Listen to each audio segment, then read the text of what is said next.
It's really easy to say yes to that monthly regular paycheck and the security that it comes with, but you are maybe sacrificing something that's so much greater than what you actually know right now. If you feel this fire and this flame in you, please don't try to suppress it.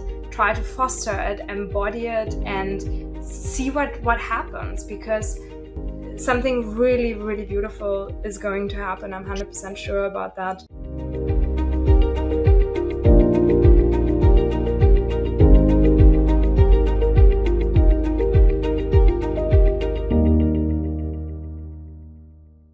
Hey y'all, it's Danny C. Welcome to the Happy Life Agenda podcast. If you have been following my content, you know that I try to dedicate a lot of space to Generation Z. Anyone over the age of 40 tends to react to that by saying, I don't know who's who or what's what by generation. So allow me to clarify. Generation Z are people aged 13 to about 28 right now, kind of depending on which source you reference. And this group stands to be the most profoundly impacted by the transition into the technological revolution and what we call the AI upheaval, because they haven't been given enough runway to develop this experience and these like hard-won character skills that come from an analog existence. In fact, this group is coming of age entirely during the technological revolution. Even younger millennials are facing great challenges because they have only gleaned a few years of experience before this shift to AI. And again, it's hard to emphasize, experience and character when you don't have a lot of work history to prove it. But my guest today has taken that stigma, thrown it out the window, and shown this age group what is possible. And so I am going to be talking to Flora, who started her business when she was just 22 years old. She is now 26. She has her own very successful design firm. She is living her best life in South Africa, which was one of her dreams. And she has a 75% female workforce. And she is creating this flexible environment that allows women to thrive in the workplace, live the life that they want to live, and do the things that they love. So, Flora, welcome to the show. I am so excited that you're here.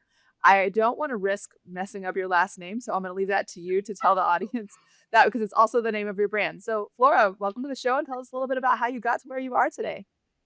Hi, Danny. Thank you so much for having me. It's such a pleasure to be here. And yeah, I'm very, very honored. My name is Flora Völcker, and that is how in English you pronounce Völcker, which is very German, I know. When I founded my agency, I didn't really think about the name too much. It just kind of took my last name. And now, like, some of the internationals are wondering how to pronounce it, but we're managing. Let me quickly just introduce what I'm doing.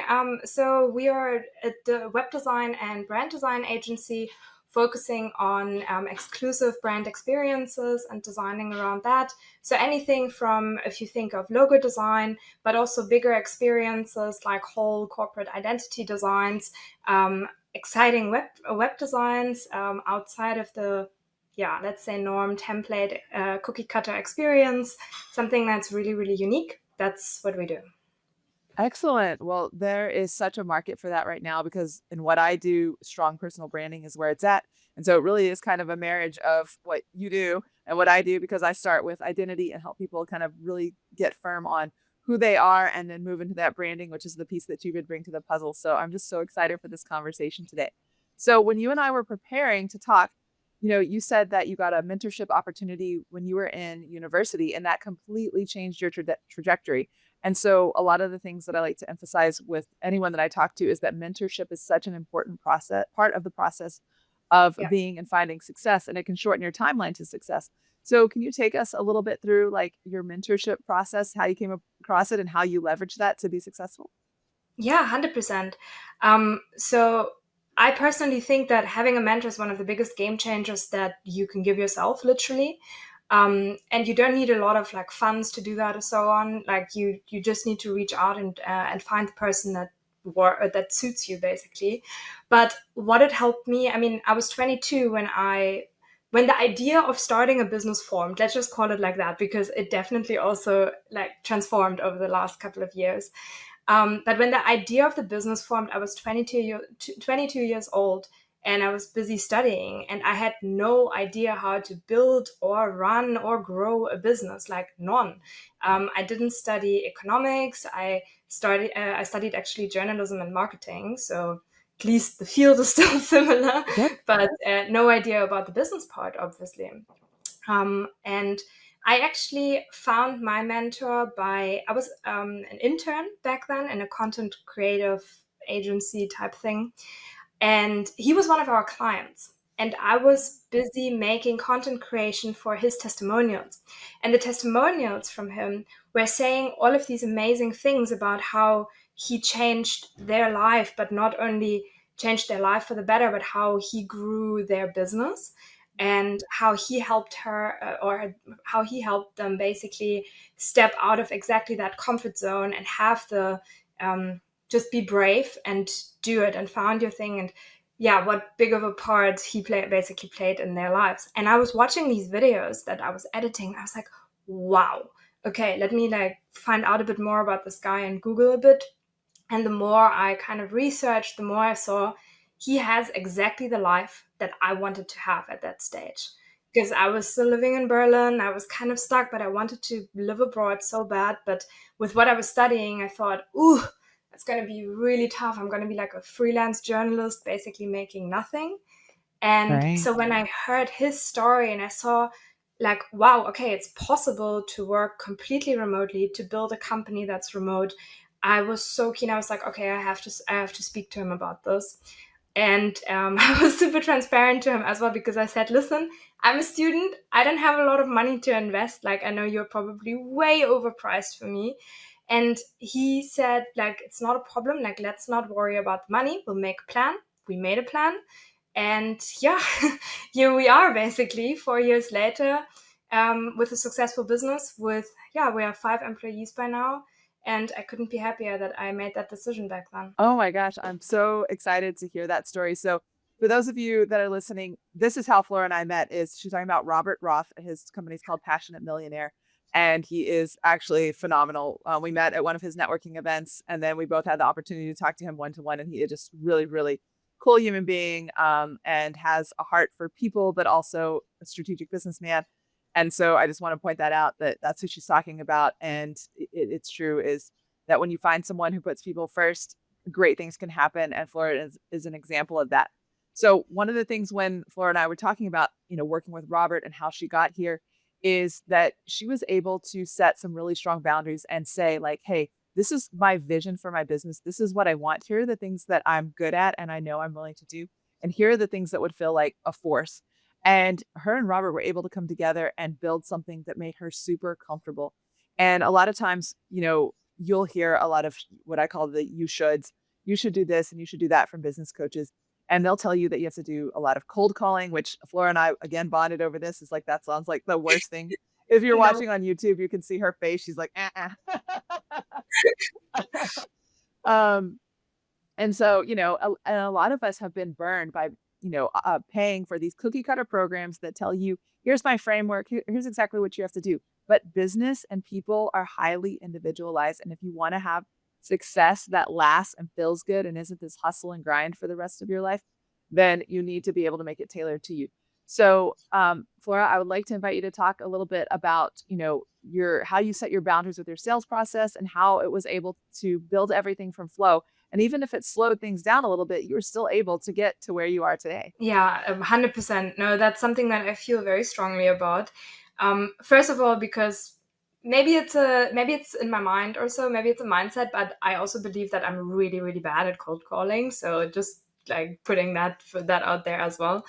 No, I never liked these cold outreach strategies, like sending 1,000 messages to like the same copy paste message, like all over the place to like a billion contacts that don't actually know what to do with this, or cold calling or things like that, because I feel like I've been receiving some of those messages and I get so annoyed by it. I'm just like, oh, nee, come. And it's just, I think nowadays it's not the approach how to do business nowadays anymore, because we are in a very saturated market. There is a lot of, if you want to call it, competition. So I think it needs other strategies to set yourself apart from other brands, rather than, okay, who sends the most messages? Because I promise you, I won't. Like, it's not going to be me. It's going to be the person that hires like 15,000 assistants and sends these messages out, right? But Right. I feel like if you want to, especially if you are working in a more high price market, then I think this is not the way to go in terms of acquisition strategy. And that can be completely different for each person. I just know for myself that there are certain things that I'm not doing that I don't really feel, not even just comfortable with, but that I don't enjoy doing. And I don't mean that I won't grind on a like a Friday evening or something if I have to. I mean, like really discomfort where like everything in my body is just like, ugh, I don't want to do this right now. And this is when I know, okay, it really, really doesn't feel good. It's probably not good. It's probably not going to have the outcome that you want. Because if you do something with and it really doesn't feel good and you still do it just for the sake of doing it, people are expecting results from that. It's not going to happen, to be honest, because you are already not like coming from your heart. You're not in your happy place, in your good energy, if you want to call it so, like doing this. And then in my experience, you can just as well not. Yes. Oh my gosh, that's that I love that everything that you just said right there because that's exactly what the Happy Life Agenda is at the heart of our mission is to help everyone be able to work from flow. And as we started this conversation, there's so many of these cookie cutter things that tell us we have to do it. And if there's that much resistance against something, and you're forcing your willpower, then it's not going to feel good. It's not sustainable. And this is how we've gotten to this place of like anxiety, depression, and burnout and then if we even take it a step further, and now you don't have to hire a whole bunch of people to do that cold outreach, you can have a machine do it, right? Because of AI. But Exactly. I don't know about but my inbox on LinkedIn and Instagram is just full of people sending me the same stuff trying to sell me something. And it's just like ignore, ignore, ignore because it's the same stuff over and over again. It's not coming from the heart. There's no human connection. And you've been able to work through that and find leads without having to slog through AI or cold calling, right? Yeah, no, absolutely. So I think when it comes to finding leads, you really have to try out different strategies. And there's a lot of try and error in there, to be honest, for myself as well. Like I've tried everything to find out what works for me. I've invested in a social media manager that helped me create content, just to like post regularly, like reels on Instagram and posts and things. And we did that for a few months and it didn't bring any clients, so that didn't work. I actually hired a sales firm once that was doing exactly those cold calling strategies for myself as well. So they were calling people, they were setting up a whole bunch of meetings. And I cannot tell you, Danny, the meetings were like not a single good connection came out of them. And the meetings were terrible. Like Oh no. it was these qualification kind of meetings. And it was just like sometimes it was okay, like, yeah, hi, hi. But it was never where I thought, like how we connected basically, where you can really feel, hey, there's value in the connection, there's really two people that are on the same level and understanding each other. So yeah, it took a bunch of different things, and by now I've identified a few things that really help me. It's my super strong network. So because of the way we work, we get recommended a lot, which is fantastic. So I know I'm very, very privileged with this, but we get like a lot of recommendations from the network. But I know that's not enough in that sense. So we also have some, yeah, just basically giveaway strategies, where we give here and there like little, if you want to call it so, call it freebies, just to bring value to other people. Like I don't like kind of luring them into the sales process. I like to really bring, like, give them a taste of how it is to work with us. And if they love it, and if they're like, wow, this was so amazing, I really, really need this for my brand and this brings my company value, then let's talk. But I'm not gonna sell you something that you don't need, or that I feel like doesn't bring any value to your brand or your company, or helps you reach the goals that you wanna reach, because I'm not here just for the money. Yes. Oh my gosh, I love what you said. The two things I really want to point out here is she said value and connection. And that's how you operate from flow. And if you're an amazing salesperson and you can go and bring value in those phone calls, then that's you do you. But that's what this is all about is like being able to bring people value, meet them where they're at and say like, here, hey, I've got you. And then connecting because the referral network that you just mentioned, I mean, that's how we met. And it was on this call where we each had like 2 minutes to speak. But in that Yeah. 2 minutes, I made so many great connections. Like Flora is just one among, I think, like 9 people out of a 15-person call that I now have like, I feel like lifetime friends all over the world. Because the call was so well put together. The people that were there somebody really put some time into thinking about who was in that room. And so when you build a network like that, you're going to show up in rooms where people want to have a conversation with you. Everyone's there to bring value, and it's not just this like I always think of like the Chamber of Commerce where like you're exchanging business cards and everyone's kind of huddled in a Mhm. corner with their stack of cards. And so it's a really much more fun way to work. Yeah, 100%. Because it's really, really difficult if you work 100% remotely. Like, you can't go to a networking event where you then, like, even if you do have a business card and you give someone something, right? Like, it's Right. really hard in the coaching space or, like, yeah, for our clients as well. It's not that easy if everything is remote and you want to network well. Yeah, it got really creative, but it's meeting people like you that have made it happen, and so it is possible. So that's awesome. Thank you for sharing that because those are really great tips. So I kind of want to shift gears a little bit because as we started this conversation, we talked about that your work staff is 75% female. And as you know, and my audience knows, this podcast is really dedicated to women. So I'm going to have this conversation. It's very, very female forward. So if you got any guys who are listening and it makes you kind of queasy, you can turn it down. But, when I have been interviewing a lot of women who own their own companies, is they are giving a lot of flexibility for, childcare and how you're able to show up as a parent. But then also there's something that Dr. Stacy Sims has brought to the forefront, which is our menstrual cycles. And a lot of people want to say like, just get over it. It's just another thing that happens. It's biology. I mean, I know how I was told that a ton of times throughout my life, like in the sports and, PE and, I was in debate, all that things. It's just like, just get over it and get back in the game. But with Dr. Stacy's research, she has proven that our cycles actually impact athletic performance to the point that Olympic athletes could have won a race or they did win the race because of how they're able to perform and that how their body metabolically shows up when they are or are not on their cycle or even where they are in the phase of their cycle. So you have built some flexibility into your company to accommodate for, the cognitive performance decline that happens during that time, just the fatigue, the mood swings. Can you talk a little bit about like your policies and how you have built a company that supports women? Yeah, 100%. So when I started my company, it was obviously just me, and it actually happened quite natural. And then I got some nudges here and there from actually a client of mine who educated me a lot on these things. She's a bit older, and she like taught me a lot of good things about this. But basically, I realized that, haha, surprise, surprise, I'm not a man, and I can't work like a man, and I don't want to work like a man. Amen. So, amen, yeah. So I noticed that like if I had a call day where I literally have 8 hours of calls set up and I'm on the first day of my period, I am gonna drag myself through this day and I'm hating my life every single minute. And then at the end of the day, I'm so exhausted and mostly the calls weren't even that good because obviously I'm feeling like tucking myself in and like being a ball for the rest of the day. So at some stage I was like, okay, like I have to make a plan here.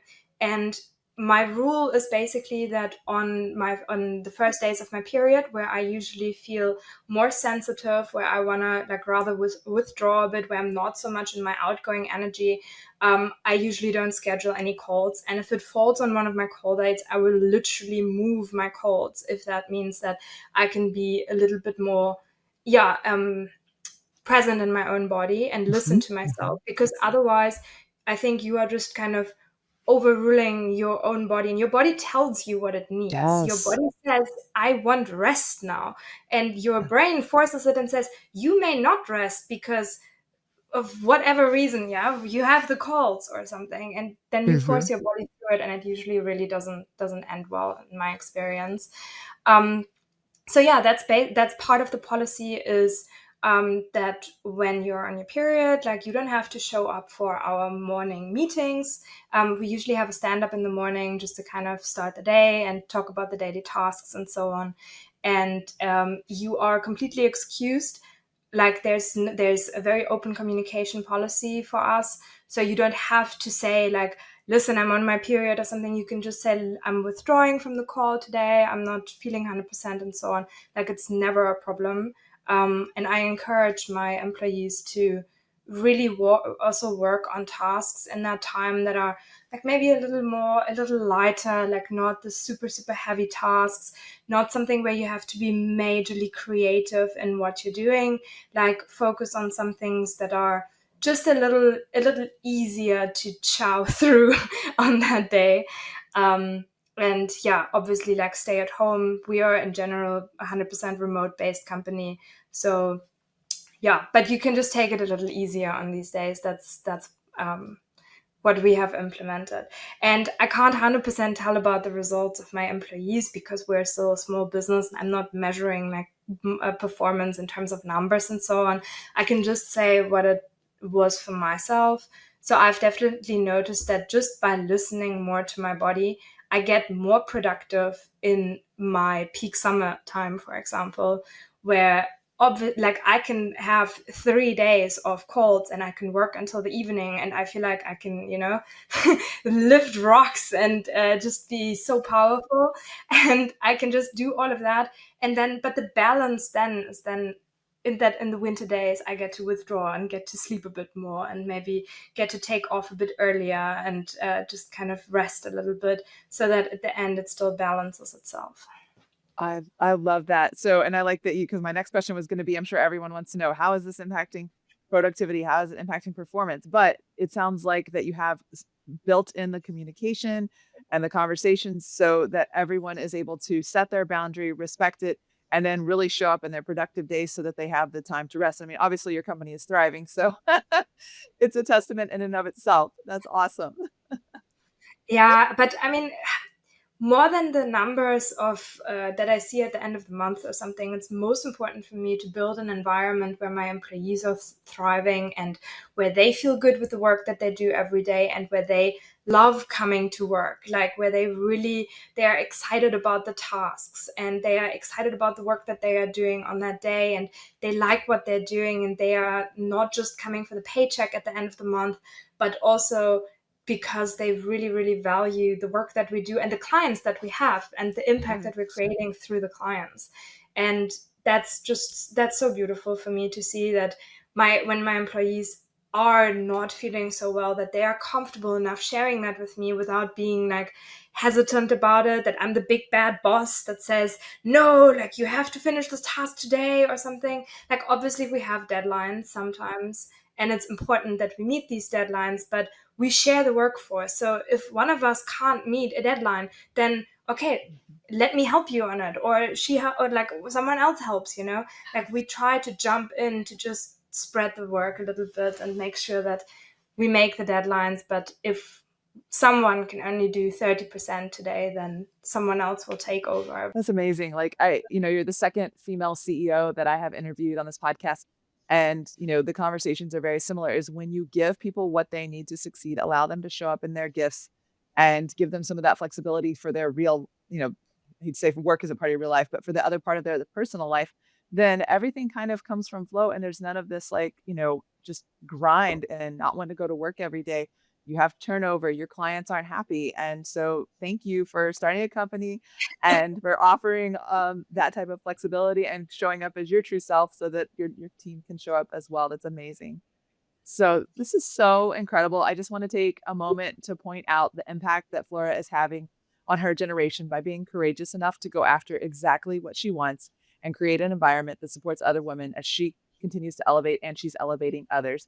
And this is how you get ahead, regardless of your age, is you lean into your gifts and you step into the unknown. And I think, Flora said a couple of times, it's like, there's a difference between stepping into discomfort that's going to challenge you and change you and stepping into discomfort that is total resistance. So on that note, Flora, what would you have as like three, bits of advice for women who are navigating this very complex marketplace and they're like, should I be an entrepreneur or can I find a company that, I will thrive at? And like, just how does Gen Z move forward? Do you have any three bits of advice you can share? Whew. Okay. um, okay, so I think if you are an entrepreneur, you kind of already know it, even though you might not identify with the term entrepreneur just yet, Mhm. but you have this, Robert calls it this inner burning flame, this desire that there is something that needs to get out. Like, I'm pretty sure you also have that fire that just keeps on burning, and you don't really know where it actually comes from. But I think if you feel that that is in you, then please don't be at a company. Please become an entrepreneur. Like, be brave enough and step into that space, because Yes. I promise you, you're not gonna get 100% into the flow that you could be if you like suppress that flame, because a lot of people are obviously worried about security, and they might have children, and they might have other responsibilities, and it's really easy to say yes to that monthly regular paycheck and the security that it comes with, but you are maybe sacrificing something that's so much greater than what you actually know right now is great. So if you feel like, one of my advices is just, if you feel this fire and this flame in you, please don't try to suppress it. Try to foster it, embody it, and see what happens, because something really, really beautiful is going to happen. I'm 100% sure about that. And yeah, going to second, it will happen if you find the right mentor. That's something that I know we touched in the beginning, and I can't stress it enough. Get help. Get yourself help. Get yourself Mhm. help from someone that has A, done it before, and B, lives the life that you want to live. And if you find Yes. someone that matches in that sense, and you feel that flow, then nothing can go actually wrong, I think. And you're Yes. almost already there. Number three, specifically with a little bit younger, specifically women. So I know a lot of people say you have to have amazing experience to start your own business, and you need to be really good at what you're doing to start your own business, and so on. And in my experience, it's not necessary 100%. Because yes, you can wait until you're 50 and then start your business, because then you have that 20-year of experience basically in your field, and you can say, okay, it's valid now that I start my own company. But you've basically missed out on 20 years that you could have created impact in the field that you've already been working in. So for me, for example, I knew I was good at designing. I was good at the marketing part, but the rest fell into place as I was working. And it was just really, really beautiful to see also the support and how our company and also our product obviously grew, because the quality obviously improves the longer you work on it. But it's not necessary that you have everything done perfectly in the beginning. It just has to bring value. That's the most important thing. Even if it's not as much value as you wanted to bring at the end, as long as it brings some value, you can do it. Oh my gosh, those are three really, really great pieces of advice, and I think that anyone of any age can get a lot from that. But I love that you really pointed out in the last one is that you're never too young to start, and all of the learning that will happen if you just start is the experience that you need to just crush it, and in just 4 short years, like Flora. Yeah, I mean, I know it specifically from my parents. I mean, my father was also an entrepreneur, and he did exactly that. He was working for a while, and then when he was old enough, he said, "Okay, now I'm almost 30. Now I have like 10 years of experience. Now I can start my company." He had a very successful company, no doubt about it. But he was always kind of criticizing that I didn't go work for like an Mhm. exclusive marketing firm for 10 years or something, or a design firm before I start my own company. But I am now there where I would be in maybe 10 years or something already. And in 10 years, I will be so much further than where I would be if I only started that late. So never think about kind of the skill that you might not have. Think about the time that you gain if you start learning earlier. Yes. Oh my gosh, that's such great advice, good example. I love it. So Flora, thank you so much for everything that you've shared so openly with us today. This was such a awesome conversation. I think one that every woman needed to hear. You're doing what all of us dream of, living where you want to live, doing what you want to do, building a team, and bringing value to people and connecting with people all over the world. So I know that your designs are absolutely phenomenal. So I would love for people to be able to see your portfolio and then, of course, be able to find you if they want to ask more questions after hearing this conversation. So, where can everybody get in touch with you and see your work? You can just head over to our website, which is voelckerdesign.com. And if you want to get in touch with me, please feel free to message us on LinkedIn or just write me an email. There's my email linked, obviously, also on the website. Or just book an appointment. Like there's some easy booking mechanisms in there, so you can just hop on a call with me, and no strings attached. Little introduction. If there's ever anything we can help with, we're super happy to be there. Amazing. Thank you. And I just want to say that if you are on LinkedIn, that's how I met Flora is she has a really cool LinkedIn banner contest.